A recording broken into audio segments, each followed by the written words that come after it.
Shalom!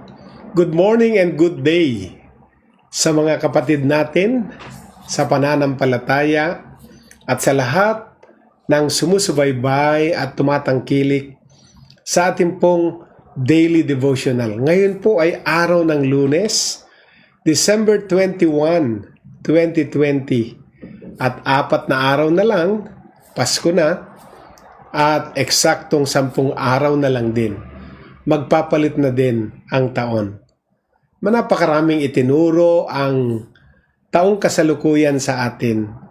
Bagamat malapit nang magpaalam ang taong ito, sa kung tutuusin, ang dami po niyang aral, ang daming karunungang iniwan o iiwan nitong 2020 sa atin, at naglo-look forward tayo na ang darating na taon at ang simula ng dekadang ito, 2021 hanggang matapos uli ang 10 taon, ay taon naman na ang ating mararanasan ay ang kaluwalhatian ng Diyos. Purihin ang kanyang pangalan. Katatapos lang po ng celebration ng ating 17th Foundation Day sa Jesus the Living Gospel Philippines. At marami pa akong tinanggap na mga reports, mga updates na napaka-successful naman kahit na ang selebrasyon natin ay hindi katulad sa mga nakagawian nating celebration na tayo ay pupunta lahat sa Manila at doon natin idinadaos ang taunang anibersaryo o Foundation Day. Pero may araw din yan. Makakabalik din tayo sa ganung uri ng selebrasyon katulad ng ating nakasanayan.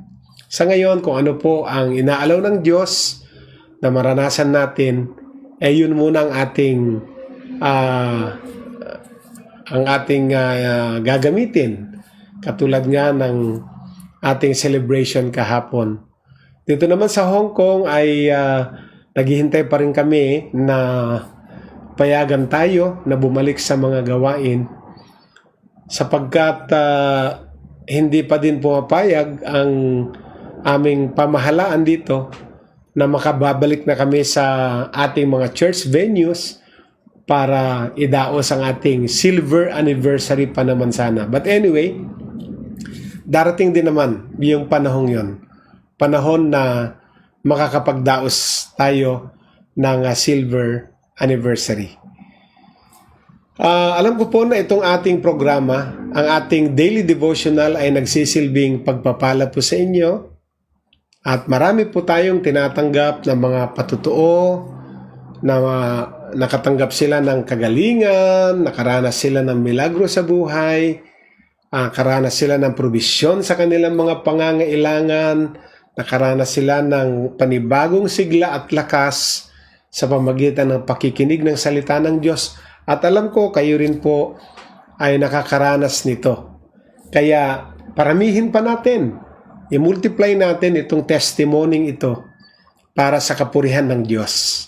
Napapapurihan po ang pangalan ng Diyos every time na tayo ay nagpapatutuo na meron pong nangyayari sa buhay natin sa pang-araw-araw nating tinatanggap na salita ng Diyos. Bago po ako magsimula, inaanyayahan ko po ang bawat isa na simulan natin ang gawain ito sa panalangin. Let us pray. O our God in heaven, maraming salamat po dahil alam namin na isa na naman pong araw ng pagpapala ito. Isa na namang araw na ang kalangitan ay bukas para sa amin. Isa na namang araw na mararanasan namin ang iyong pagkalinga, ang iyong proteksyon. At bibigyan mo kami ng bukas na kalangitan at ibuhos sa amin ang masaganang biyaya, hindi lamang mga material na biyaya, kundi mga espiritual na biyaya. Salamat po ng marami at bukas ang aming mga puso upang tanggapin ang mga inihanda mo ngayon. Sa pangalan mo, Jesus. Amen. And amen. Purihin ang Diyos. Ang title po ng ating topic ngayon ay Don't let your emotions give Satan a foothold.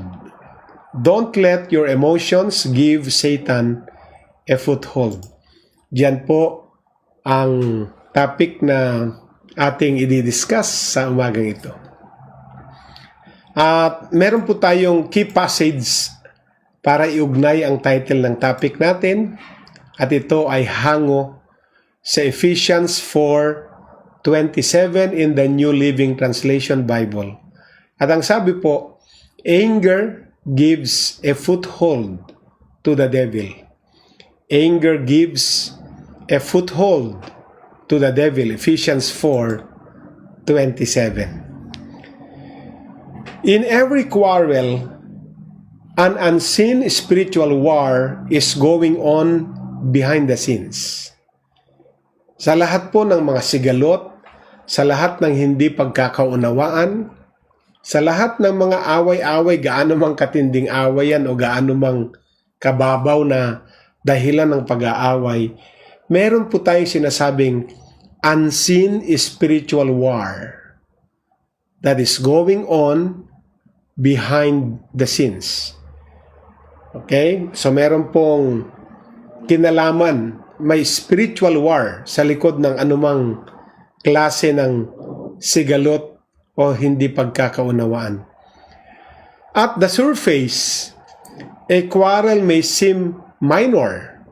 Minsan nga, ang mga pinag-awayan lang naman, ang mga hindi pinagkaintindihan, ang mga sigalot ay minsan napakaliit na bagay. At sa surface, sa ibabaw, parang minor lang naman. You may think you're arguing about who didn't take out the garbage. Minsan ganyan lang kababaw, minsan ganyan lang kaliit o kasimple ang dahilan ng mga pag-aaway o sigalot. Yung sino ba ang hindi naglabas ng basura o nagtapon? Sino ba ang nag-iwan ng damit dito? Sino ang nagkalat dito? So minsan maliliit lamang na dahilan ng mga sigalot o di pagkakaunawaan. But at a deeper level, Satan is trying to create chaos. Satan is trying to create distractions and destruction in your relationships. Minsan, sa surface, parang simple lang naman yung naging issue, naging dahilan ng hindi pagkakaunawaan, pero gagamitin ng kaaway yon para mag-create ng mas malaking kaguluhan. No? To create chaos, to create distractions, and destruction sa mga relasyon natin sa ibang tao. And Satan is behind the scenes, taking every opportunity to produce conflict in your life. Sa likod ng maliliit o malalaking sigalot ay ang kamay ng kaaway. At sinasamantala niya pagkakataon na yan para makapagsimula siya ng conflict sa ating mga buhay. You won't have peace in your life if you think you're fighting only with another person. Pag yan po ang tingin natin na we are just fighting with another person, hindi tayo makapag-create ng kapayapaan sa buhay natin because we are fighting against spiritual forces. Malinaw po yan sa Ephesians chapter 6 that we are not fighting against flesh and blood, but we are fighting against spiritual forces.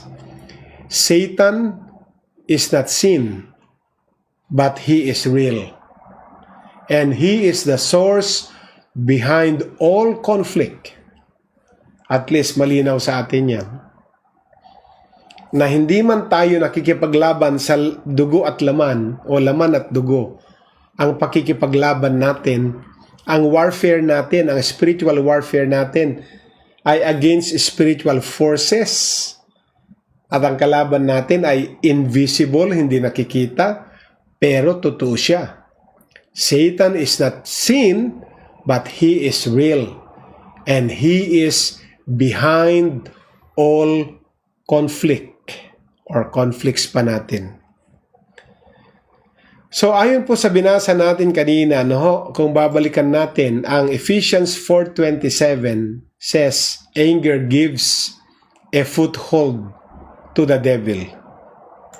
Ang galit ay pagbibigay ng pagkakataon sa diablo, sa kaaway. Anger gives Satan something to hold on to in your life. Yan ay stronghold. Ang galit ay pagbibigay sa kaaway ng isang bahagi ng buhay natin na kanyang panghahawakan, na kanyang gagamiting puhunan. Ikakapitalize niya yan until yung anger na yan ay maging bandage na, maging stronghold na sa buhay natin. Kaya nga, sabi ng Biblia, huwag siyang bibigyan ng kahit maliit na pagkakataon. Because anytime we get angry, ano po ang malimit natin ginagawa pagka tayo nagagalit? We use hurtful words. Di po ba? And so we open the door for Satan to get a foothold in our emotions and then to create chaos. So sa tuwing tayo nagagalit at malimit tayo nakakagamit ng masasakit na salita o salitang nakakasakit, salitang hindi dapat binibigkas, ano pong nangyayari? Binubuksan natin ang pintuan para sa kaaway at pag binigyan natin siya pinagbuksan natin siya ng pintuan, binibigyan natin siya ng pagkakataon na pagharian yung ating mga emotions, and then makakapag-create siya ng chaos sa buhay natin. You cannot have healthy relationships if you have uncontrolled and chaotic emotions. Totoo po yan. Hindi tayo makakabuo ng healthy relationship or relationships sa ibang tao kung meron tayong hindi makontrol na isang magulong emosyon. Dahil diyan po nagsisimula ang anger, yung bugso ng emosyon. So, when you become angry, Satan is ready with an arsenal of hurtful words that he plants in our mind. Kapag tayo po ay nagagalit, ang kaaway ay handa na para supplyan tayo sa kanyang tinatawag na spiritual arsenal na mga hurtful words na itatanim niya sa ating mga kaisipan. He stokes our pride. He makes us think that we must be right or have the last word. Yan pong ilalagay niyang kaisipan sa atin. Tama ka naman eh. Tama ka lang na dapat magalit. Yan, ganyan ang ilalagay niya, no? I-stoke niya yung ating pride. At until maisip natin, ilalagay niya sa ating kaisipan, tama ka. Ikaw ang may huling salita. Until i-justify na rin natin na tama lang na tayo nagagalit. He keeps us from seeing or caring about the hurt we are causing. Nagkakaroon tayo ng spiritual blindness. Nagiging mapurol yung ating paraan ng pag-iisip. At hindi natin makita and we do not care kung ang mga salitang lumalabas sa atin ay nagkukos ng harm, nagkukos ng hurt sa mga taong nakikinig. Kasi siyempre po pagkamataas ng emosyon, minsan hindi mo na napipigil yung mga salitang lumalabas. Ay, gustong-gusto po ng kaaway yan. Yung tuloy-tuloy na. yung hurting words na nagkukos ng hurt sa mga taong nakikinig sa atin. Minsan, pati testimony natin ay pwedeng madamay. So, how do you fight against that kind of power? So, that's the question. Paano natin lalabanan itong ganitong klase ng kapangyarihan ng kaaway? Paano nga ba? And the answer to that question is, you've got to resist the devil. Kailangan i-resist. Supilin natin.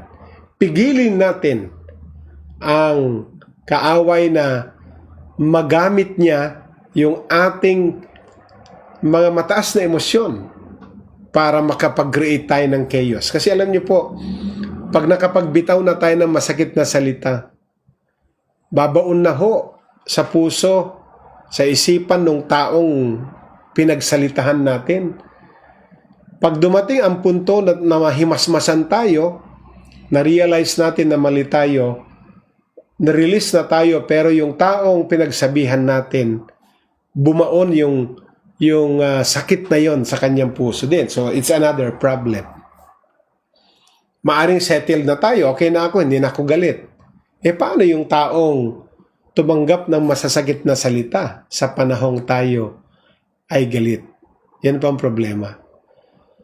So, anong gagawin? Every time na mataas na yung emotion na yan, we need to resist the devil. I-resist natin, supilin natin, pigilin natin ang chances, ang mga opportunity na tayo makapagsalita ng mga salitang pwedeng makasakit sa ating kapwa-tao.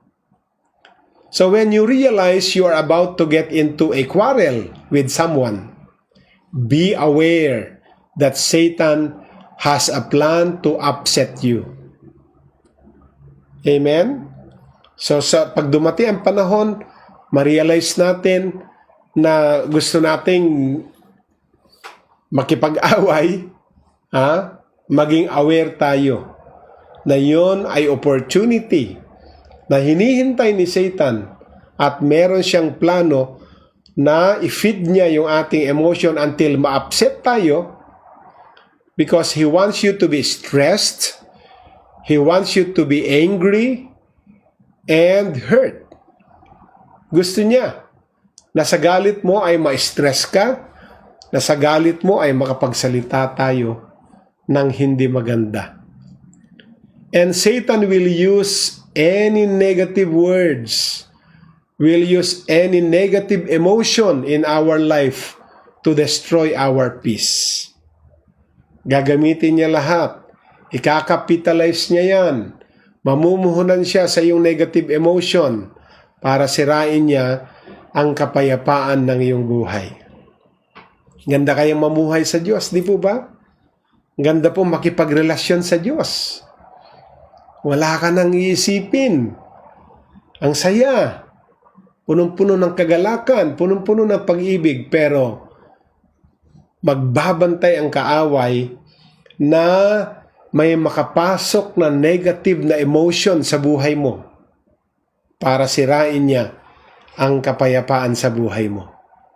At pag nasira na ang kapayapaan sa buhay natin, stress na tayo, hurt na tayo, may negative emotion na, wala tayong maisip na mabuti. Kayo po ba, pag nagagalit kayo, nakapag-isip pa kayo na mabuti? Hindi na po. Mataas ang emosyon nyo eh. Di po ba? And Satan will use any negative emotion in our life to destroy our peace. But you don't have to let him do that. Nasa ating end din po yun kung papayagan natin siyang gawin niya yung gusto niya sa atin. Hindi tayo papayag. Amen? Hindi po tayo makakapayag. So, nais nating basahin ang isa pang verse sa Bible, 2 Corinthians chapter 2 verse 11 in the Message Translation. Ito po ang sabi niya, we don't want to unwittingly give Satan an opening for yet more mischief. We're not oblivious to his sly ways. 2 Corinthians 2:11. Hindi natin gustong bigyan si Satan ng opening para makagawa ng mga bagay na ikasisira natin, ikasisira ng ating testimony, kasisira ng ating patutuo. Yun pong ibig sabihin nun. That's why if you do not know Satan's schemes, kung hindi natin alam kung paano ang kanyang paraan, no? Then you will be outwitted time and time again.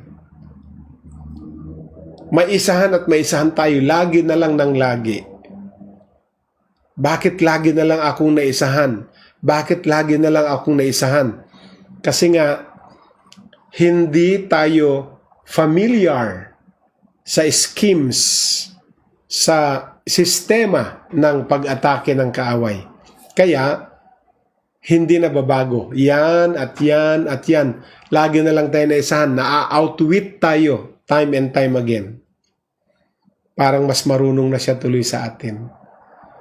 But now you know that when you get angry and use hurtful words, you're giving Satan a foothold in your life and your relationships. Pero ngayon, dahil nag-aral tayo, na-expose ang kanyang schemes, na-expose ang kanyang strategy, sabi ko naman sa inyo, na si Satan wala naman nang bago sa kanya. Ang kanyang strategy ay pare-pareho lang. At kung kilala natin, at alam natin ang schemes ng kaaway, hindi na dapat tayo naisahan. Pero bakit naisahan tayo? Kasi nakakalimutan natin. Kaya naisahan niya tayo kasi nakakalimutan natin. Samantalang alam na natin, ilang beses na natin pinag-aaralan, mula pa nung makakilala kayo sa Panginoon, hanggang ngayon, ilang beses nang in-expose ang strategy ng kaaway na wala na siyang bagong strategy, luma na ang kanyang strategy, pero kahit luma na ang kanyang strategy at kanyang mga schemes, marami pa rin siyang naiisahan, hindi dahil walang alam ang sino man sa atin, pero minsan nakakalimutan natin ang mga bagay na supposed to be, hindi natin nakakalimutan. Amen? Pero ngayon alam na natin, ano yun? Na kapag tayo ay nagalit at kapag tayo ay nakapagsalita ng masasakit na salita, binibigyan na naman natin si Satan ng foothold, ng room, ng space, ng opportunity sa buhay natin at sa ating mga relationship sa iba ay naapektuhan na din. So, you will be able to stop the quarrel before it starts. Mas maganda ito, preventive, hindi reactive. Mahirap yung nagawa mo na sa gagawa ng solusyon at lapatan yung resulta ng nagawa mo. Mas magandang meron ka nang nagawang solusyon bago mo magawa yung bagay na hindi tama. Kaya nga, you will be able to stop the quarrel before it starts. Maging relax ka lang kasi. Huwag kang hot. Huwag kang excited. Huwag mataas ang emosyon. Kapag merong mga bagay na nag-i-stir up sa anger natin, ay bumalik tayo sa pinag-aaralan natin ngayon. Sabi ng Biblia, na pwedeng in your anger, you do not sin. Pero ilan lang yung tao na hindi nagkakasala pag sila ay galit.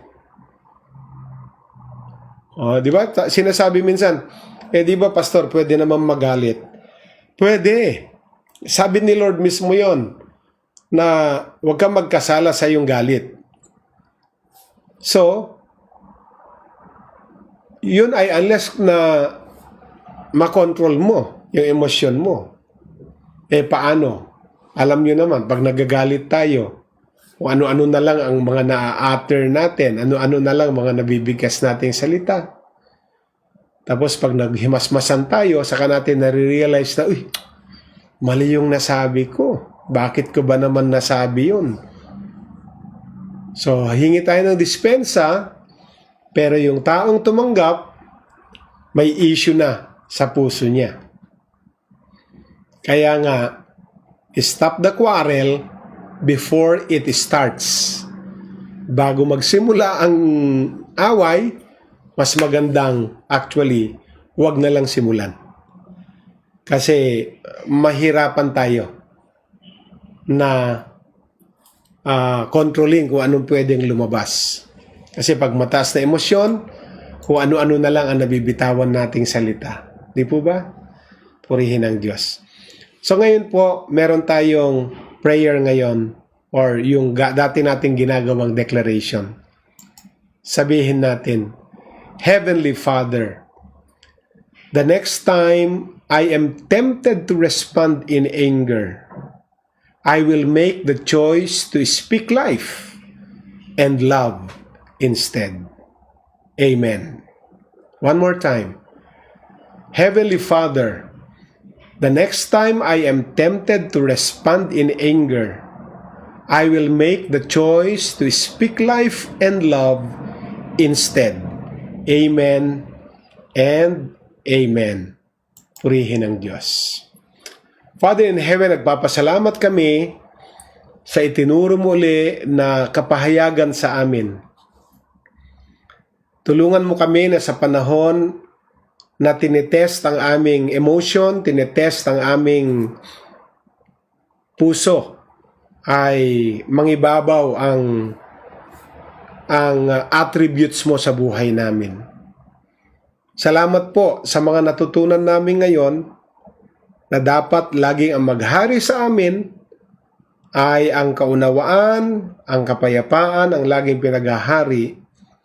Dahil sa aming pinag-aralan ngayon, may tendency na kapag kami ay pinayagan naming umiral ang mataas na emosyon, baka hindi namin mapigil ang aming mga bibig na makapagwika kami ng mga bagay na hindi makakatulong sa aming mga kausap at masira ang aming testimony at nabigyan namin ng kaaway ng opportunity na maisahan kami. Tulungan mo kaming makip namin ang aming testimony na bago pa mag-start ang quarrel ay na-stop na namin. Tulungan mo kami, Panginoon, pang kami ay maging buhay na patotoo. At tulungan mo kami na sa panahon na kami ay natutuksong magalit, natutuksong tumugon sa galit namin, ay pipiliin na naming bigkasin ang buhay, bigkasin ang pag-ibig, sa halip na galit ang lumabas. Salamat po sa pangalan mo, Jesus. Amen and amen. Purihin ang Diyos. Salamat po sa lahat ng sumubaybay. Pindutin po yung share at nang sa gayon marami pong makinabang sa ating pinag-usapan ngayon. Marami nangangailangan sa ganitong topic. At masusundan nyo lahat ang ating mga daily devotional sa YouTube. Meron tayong YouTube channel, JLG Space TV.